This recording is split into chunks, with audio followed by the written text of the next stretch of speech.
Hello everyone, आप सभी का स्वागत है आपके अपने यूट्यूब चैनल विशाल गौतम 783 पर। आज है 7 अगस्त 2024 और आज की इस वीडियो में मैं आपके लिए लेकर आया हूँ 7 अगस्त 2024 के डेली करंट अफेयर्स के कुछ इंपॉर्टेंट क्वेश्चंस। अगर आप किसी भी एग्जाम की तैयारी कर रहे हैं तो ये वीडियो आपके लिए काफ़ी ज़्यादा इम्पोर्टेंट रहने वाली है। अगर आप इस चैनल पर पहली बार आए हैं तो चैनल को सब्सक्राइब कर लीजिए और साथ ही बेल आइकन को भी ऑल पर प्रेस कर लीजिए, ताकि जब भी मैं कोई नई वीडियो अपलोड करूं तो सबसे पहले आप उस वीडियो को देख पाएँ। और आज की इस वीडियो की पीडीएफ फाइल आपको हमारे टेलीग्राम चैनल पर मिल जाएगी और टेलीग्राम चैनल का लिंक आपको इस वीडियो के डिस्क्रिप्शन में मिल जाएगा, तो आप वहां से इस टेलीग्राम चैनल को ज्वाइन कर सकते हैं। तो चलिए चलते हैं अपने टॉपिक की ओर। तो पिछली वीडियो में हमने जाना था कि कर्नाटक सरकार ने रामनगर जिले का नाम बदलकर क्या कर दिया है, तो ये कर दिया है बेंगलोर दक्षिण। 2 अगस्त 2024 को नई दिल्ली के राष्ट्रपति भवन में राज्यपालों के 52वें सम्मेलन की अध्यक्षता किसने की है? द्रौपदी मुर्मू ने। पूर्व भारतीय क्रिकेट खिलाड़ी और भारतीय पुरुष क्रिकेट टीम के कोच का 31 जुलाई 2024 को निधन हो गया है। इनका नाम क्या था? अंशुमन गायकवाड़। विश्व शिल्प शहर प्रमाण पत्र प्राप्त करने वाला चौथा भारतीय शहर कौन सा बना है? कश्मीर। किस मंत्रालय ने गुजरात के जामनगर में स्थित WHO global traditional medicine centre को $85 मिलियन का प्रदान करने का समझौता किया है? आयुष मंत्रालय ने। योग युगीन बाल संग्रहालय का एक उद्घाटन किसने किया है? गजेंद्र सिंह शेखावत ने।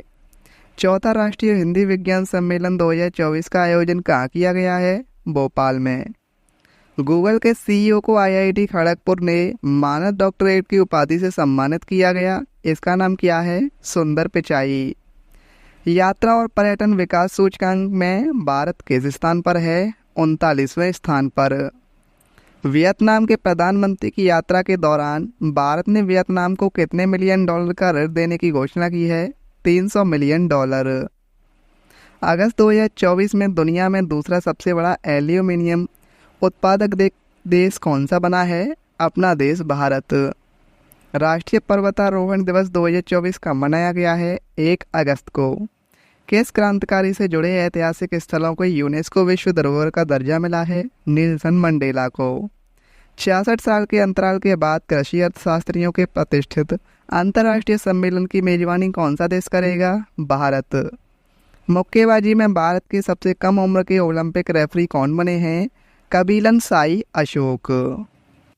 तो अब हम आते हैं आज के अपने प्रश्नों की ओर और आज का हमारा पहला क्वेश्चन है, महिलाओं को वित्तीय सहायता प्रदान करने के लिए किस राज्य सरकार ने मुख्यमंत्री मैया सम्मान योजना शुरू की है?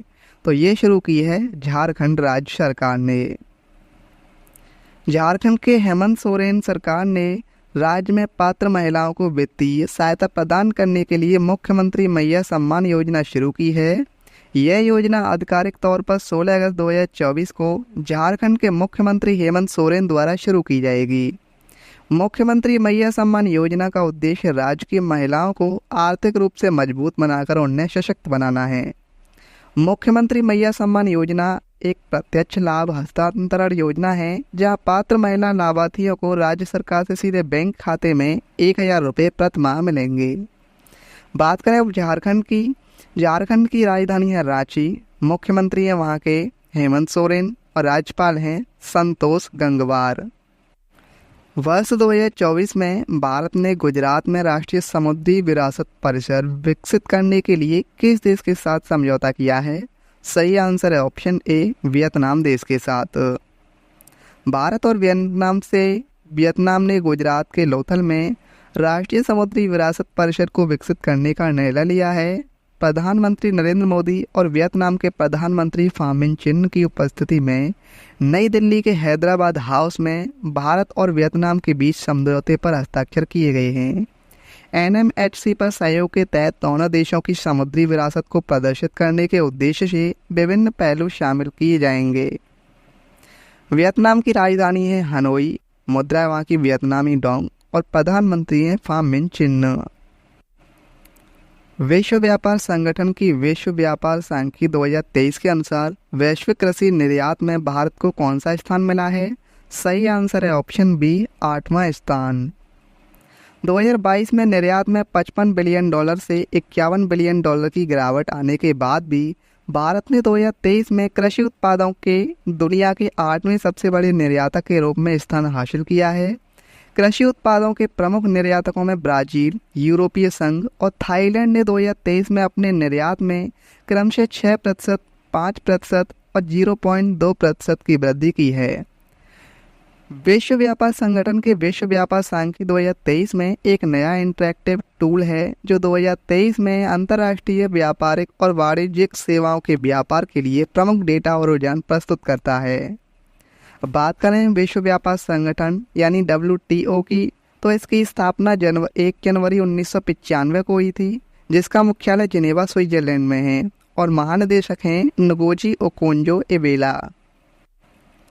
वर्ष 2024 में किस देश ने देश की सड़कों से लाखों आवारा कुत्तों को हटाने के लिए नया कानून पेश किया है? सही आंसर इस क्वेश्चन का ऑप्शन सी, तुर्की। तुर्की के विधायकों ने एक कानून को मंजूरी दे दी है जिसका उद्देश्य देश की सड़कों से लाखों आवारा कुत्तों को हटाना है। सरकार के इस कदम पर पशु कल्याण कार्यकर्ताओं ने चिंता जताई है और वो लगातार सरकार के खिलाफ प्रदर्शन कर रहे हैं। तुर्की जो देश है वो यूरेशिया में स्थित एक देश है जिसकी राजधानी है अंकारा, मुद्रा वहाँ की तुर्की लीरा और राष्ट्रपति हैं रेसेप तैयप एर्दोगन। भारत का पहला रात्रिकालीन स्ट्रीट रेसिंग इवेंट कहाँ आयोजित किया जाएगा? सही आंसर है ऑप्शन बी, चेन्नई में। भारत का पहला रात्रिकालीन स्ट्रीट रेसिंग इवेंट चेन्नई में आयोजित किया जाएगा। यह रेसिंग 2 श्रेणियों में आयोजित की जाएगी। विभिन्न शहरों की फ्रेंचाइज टीमों के बीच IPL जैसी इंडियन रेसिंग लीग रेस और जूनियर ड्राइवरों के लिए फार्मूला 4 रेसिंग।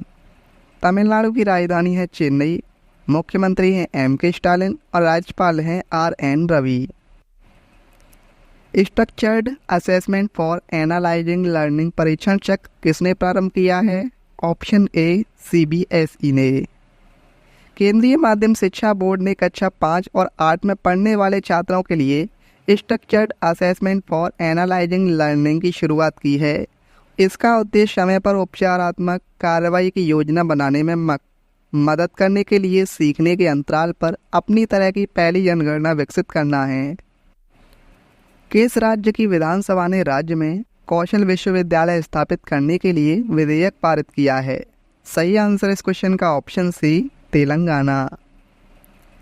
राज्य विधानसभा ने young India skills university Telangana विधेयक 2024 पारित कर दिया है, जिससे राष्ट्रीय और अंतर्राष्ट्रीय उद्योग और सेवा क्षेत्रों द्वारा मान्यता प्राप्त गुणवत्तापूर्ण कौशल शिक्षा का एक प्रमुख संस्थान स्थापित करने का मार्ग प्रशस्त हो गया है। यह विश्वविद्यालय छात्रों को अंतर्राष्ट्रीय मानकों को पूरा करने के लिए तैयार करने पर ध्यान केंद्रित करेगा। अब बात करें तेलंगाना की, इसकी राजधानी हैदराबाद है, मुख्यमंत्री हैं रेवंत रेड्डी और राज्यपाल हैं विष्णुदेव वर्मा। 14वां भारतीय अंगदान दिवस 2024 कब मनाया गया है? सही आंसर है ऑप्शन ए, 3 अगस्त को। भारत में 3 अगस्त को भारतीय अंगदान दिवस मनाया जाता है।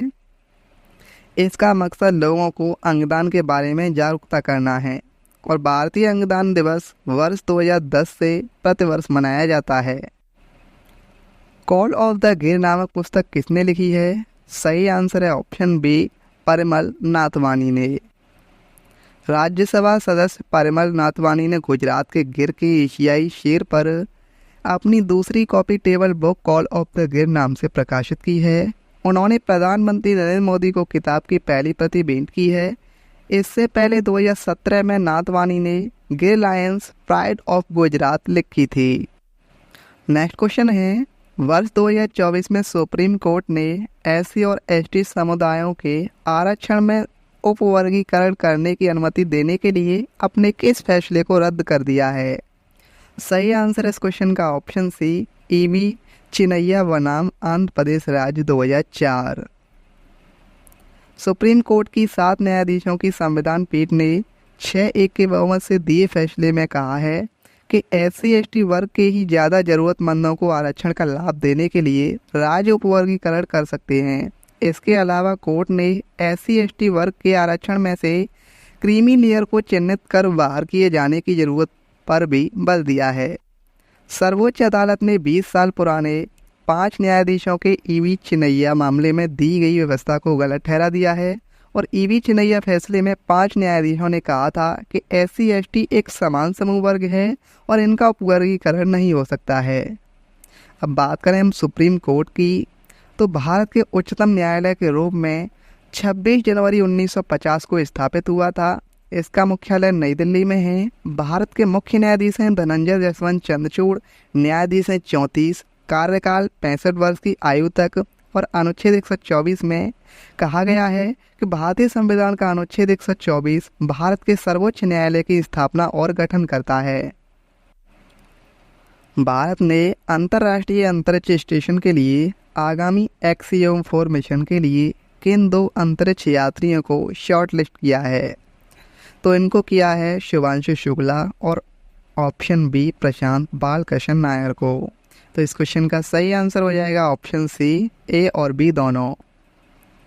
भारत ने अंतर्राष्ट्रीय अंतरिक्ष स्टेशन के लिए आगामी Axiom-4 मिशन के लिए 2 अंतरिक्ष यात्रियों को शॉर्टलिस्ट किया है। भारतीय अंतरिक्ष यात्री ग्रुप कैप्टन शुभांशु शुक्ला और ग्रुप कैप्टन प्रशांत बालकृष्ण नायर को अंतर्राष्ट्रीय अंतरिक्ष स्टेशन के लिए आगामी Axiom-4 मिशन के लिए प्रशिक्षित करने के लिए अमेरिका जाने के लिए शॉर्टलिस्ट किया गया है। Axiom-4 मिशन अंतर्राष्ट्रीय अंतरिक्ष स्टेशन के लिए चौथा निजी अंतरिक्ष यात्री मिशन है। पेरिस ओलंपिक 2024 सेमीफाइनल में पहुंचने वाले पहले भारतीय पुरुष शटलर कौन बन गए हैं? इस क्वेश्चन का सही आंसर है ऑप्शन बी, लक्ष्य सेन। भारत के स्टार शटलर लक्ष्य सेन पेरिस ओलंपिक 2024 के बैडमिंटन के मेंस सिंगल्स इवेंट में सेमीफाइनल में पहुंचकर इतिहास रच दिया है। लक्ष्य सेन ने क्वार्टर फाइनल में चाइनीज ताइपे के चू टेन चेन को हरा दिया है। लक्ष्य ओलंपिक्स के बैडमिंटन सेमीफाइनल में पहुंचने वाले पहले भारतीय पुरुष शटलर भी बन गए हैं। वे भारत के पहले खिलाड़ी बन गए हैं जिन्होंने बैडमिंटन मेन सिंगल्स के सेमीफाइनल में प्रवेश किया है। लक्ष्य सेन उत्तराखंड के अल्मोड़ा के रहने वाले हैं। उन्होंने 2021 वर्ल्ड चैंपियनशिप में ब्रॉन्ज मेडल जीता था और वहीं 2022 कॉमनवेल्थ गेम्स में वे गोल्ड मेडल जीत चुके हैं। भारतीय रिजर्व बैंक ने किसे उत्कर्ष स्मॉल फाइनेंस बैंक के MD और CEO के रूप में नियुक्त करने को फिर से मंजूरी दे दी है? सही आंसर इस क्वेश्चन का ऑप्शन बी, गोविंद सिंह। भारतीय रिजर्व बैंक ने इंद्रजीत कैमोत्रा और गोविंद सिंह को क्रमशः यूनिटी स्मॉल फाइनेंस बैंक और उत्कर्ष स्मॉल फाइनेंस बैंक के MD और CEO के रूप में नियुक्त करने को फिर से मंजूरी दे दी है। बात करें भारतीय रिजर्व बैंक यानी RBI की, इसकी स्थापना 1 अप्रैल 1935 को हुई थी। मुख्यालय इसका मुंबई महाराष्ट्र में है। RBI के गवर्नर हैं शक्तिकांत दास और इसमें 4 डिप्टी गवर्नर होते हैं और 4 डिप्टी गवर्नर हैं। पहले हैं M राजेश्वर राव, दूसरे हैं स्वामीनाथन जी, तीसरे हैं T रविशंकर और चौथे हैं doctor MD Patra. Next question है 14वीं भारत वियतनाम रक्षा नीति वार्ता कहाँ आयोजित की गई है? सही आंसर है ऑप्शन बी, नई दिल्ली में। 14वीं भारत वियतनाम रक्षा नीति वार्ता नई दिल्ली में आयोजित की गई है, जिसमें द्विपक्षीय रक्षा सहयोग को मजबूत करने पर ध्यान केंद्रित किया गया है। इस वार्ता की सह अध्यक्षता रक्षा सचिव गिरधर आरमाने और वियतनाम के राष्ट्रीय रक्षा उप मंत्री सीनियर लेफ्टिनेंट जनरल होंग जुआन चीन ने की है और मुख्य चर्चाओं में साइबर सुरक्षा और सैन्य चिकित्सा जैसे नए सहयोग क्षेत्रों पर चर्चा की गई है। कौन सा राज्य 8004 जनजाति कलाकारों के साथ एक भव्य झूमर नृत्य प्रदर्शन का आयोजन कर रहा है? सही आंसर है इस क्वेश्चन का ऑप्शन सी, असम। असम सरकार 8004 जनजाति कलाकारों के साथ एक प्रभावशाली झूमर नृत्य प्रदर्शन की तैयारी कर रही है। झूमर असम में 4 जनजाति समुदायों से जुड़ा एक पारंपरिक नृत्य है जो मुख्य रूप से शरद ऋतु के दौरान किया जाता है। असम की राजधानी है दिसपुर। मुख्यमंत्री हैं हेमंत बिस्वा शर्मा। राज्यपाल हैं लक्ष्मण प्रसाद आचार्य। अब बात करें स्टैटिक जीके की, तो बिहू महोत्सव मुख्य रूप से किस राज्य में मनाया जाता है? असम में। प्रथम एशियाई खेल किस वर्ष आयोजित किए गए थे? भारत में 1951 में। कावेरी नदी का उद्गम स्थल क्या है? ब्रह्मागिरी पहाड़ियाँ। अमेजन वर्षा वन जिसने पृथ्वी के फेफड़े के रूप में जाना जाता है, कहाँ स्थित है? दक्षिण अमेरिका में। शेवरॉय पहाड़ियाँ कहाँ स्थित हैं? तमिलनाडु में। द्वितीय पंचवर्षीय योजना को किस नाम से जाना जाता है? महालनोबिस योजना के नाम से। स्थानांतरित ऊष्मा ऊर्जा की मात्रा को मापने के लिए उपयोग किए जाने वाला उपकरण कौन सा है? कैलोमीटर। अल्ट्रासाउंड तरंगों की आवर्ती रेंज क्या होती है? 20 kHz से अधिक। किस धातु को सफ़ेद सोना कहा जाता है? प्लेटिनम को। आतिशबाजी में उत्पन्न नीली लौ का कारण क्या है? कॉपर की उपस्थिति। पिछली वीडियो मैंने आपसे क्वेश्चन पूछा था, कर्नाटक सरकार ने रामनगर जिले का नाम बदलकर क्या कर दिया है? इस क्वेश्चन का सही आंसर है ऑप्शन ए, बेंगलोर दक्षिण। और अब आपके लिए आज का क्वेश्चन है, महिलाओं को वित्तीय सहायता प्रदान करने के लिए किस राज्य सरकार ने मुख्यमंत्री मैया सम्मान योजना शुरू की है? इस क्वेश्चन का सही आंसर आपको कमेंट में बताना है। अगर आपको ये वीडियो आज की हेल्पफुल लगी हो तो आप इस वीडियो को अपने दोस्तों के पास ज़रूर शेयर करना। और अगर आप इस चैनल पर पहली बार आए हैं तो चैनल को भी सब्सक्राइब जरूर कर लेना। तो चलिए चलते हैं। जय हिंद, जय भारत, वंदे मातरम।